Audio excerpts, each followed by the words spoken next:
Mga kabunyog, mga kababayan, magandang araw po sa inyong lahat. Welcome po sa isa na namang episode ng aking talakayan dito po sa aking Veritas YouTube channel.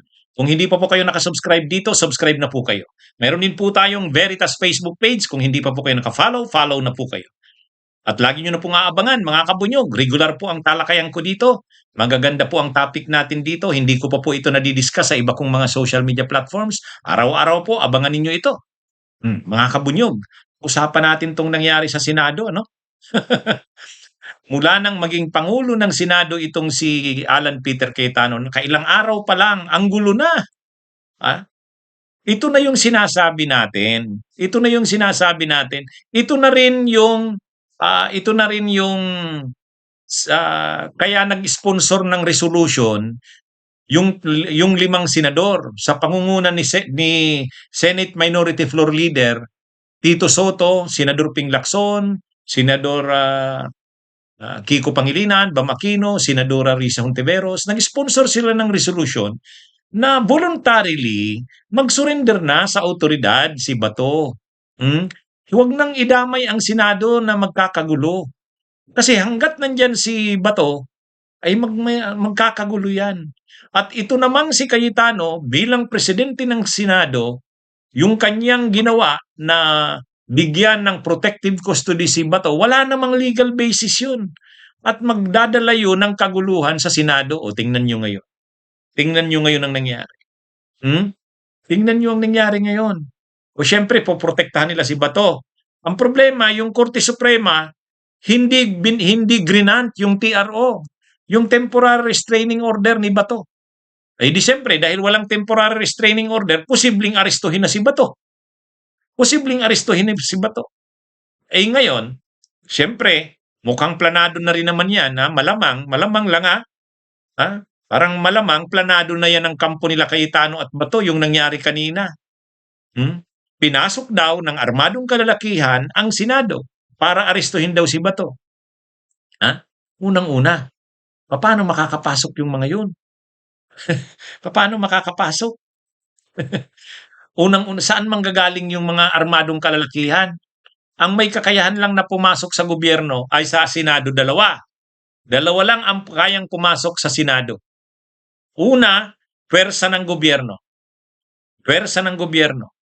Pangalawa, kagagawan mismo ng nila Bato at sa kanila Cayetano. Yun lang ang pwedeng pumasok doon. Dalawa lang.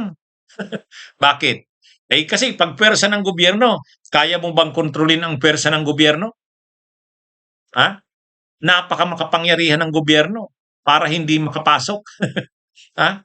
Yung CIDG, yung PNP, yung NBI, kung gustong pumasok yan, makakapasok yan.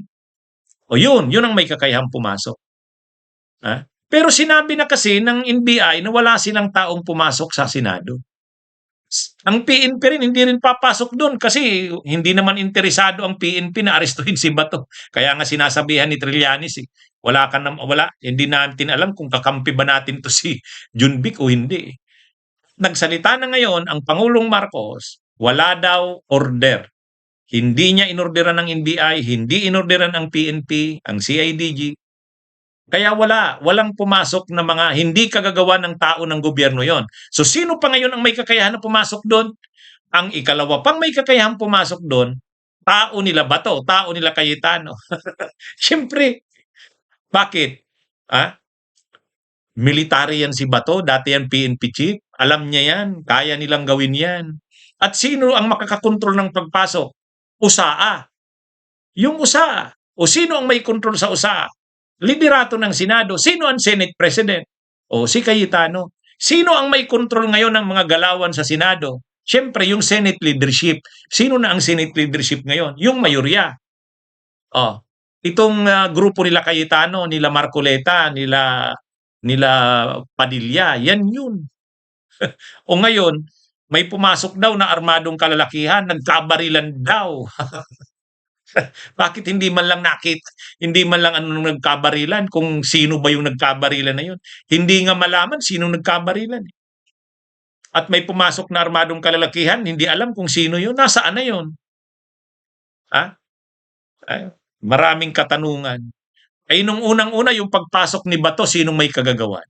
O ngayon nagkakaanuhan na. Ah, ang nagpasok noon, sumakay daw sa sasakyan ni Senadora Pia Cayetano. Sabi ni Senador Ping Lacson. O sabi naman ni Pia Cayetano, hindi ko alam yun. Hindi ako yan. Pero sabi naman ni Alan Peter Cayetano, siya daw. Siya daw ang nakakaalam ng pagpasok ni Bato. Kita nyo? Ibig sabihin, yung pagpasok ni Bato, nung isang araw, planado ni Cayetano at saka ni Bato. O ito na namang pangyayaring ito, kaninong plano to? Ha? Kung nagawa nila yan nung isang araw, hindi pa nga sila ang nasa liderato ng Senado. Kung nagawa nila yan ng patago, minorya pa lang sila, sila-sila lang, hindi pa sila yung liderato ng Senado. Eh lalo na ngayon na liderato na sila ng Senado, magagawa na nila ang gusto nila. Kontrolado na nila ang security ng Senado, kontrolado na nila ang mga andon, kung anong gagawin. Kaya ano ito, mga kabunyog? Itong nangyayaring itong sa Senado, marami pang mangyayari dyan.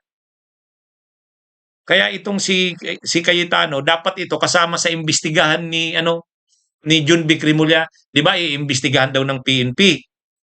O kasi nagsabi na rin si Pangulong Marcos, dapat malaman ang punot dulo nito. Sino ba ang nasa likod ng pangyayari na yan ngayong gabi sa Senado? Ay kung iimbestigahan nyo yan, yung mga senador mismo, kailangang imbestigahan. Di ba?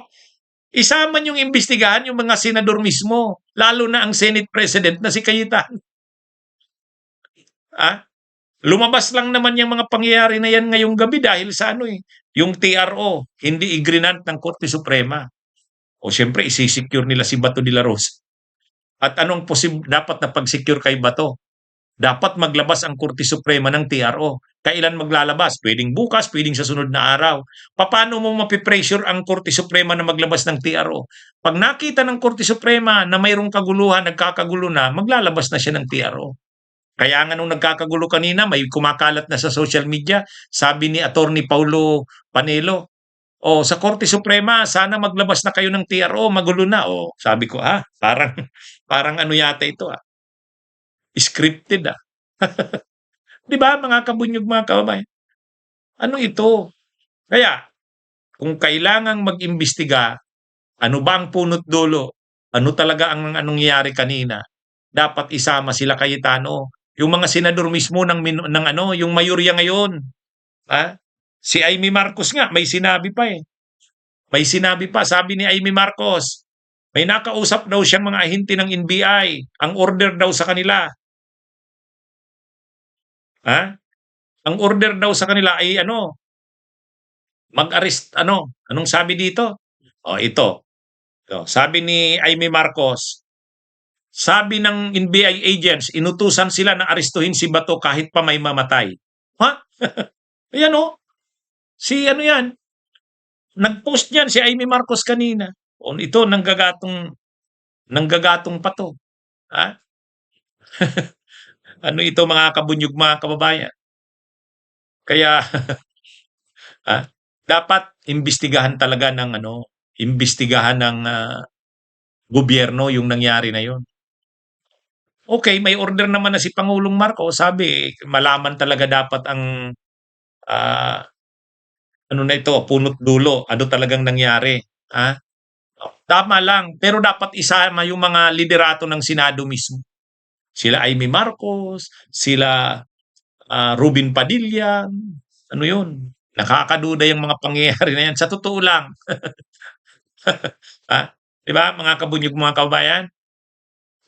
Okay, magandang araw sa inyong lahat. Mabuhay po tayo.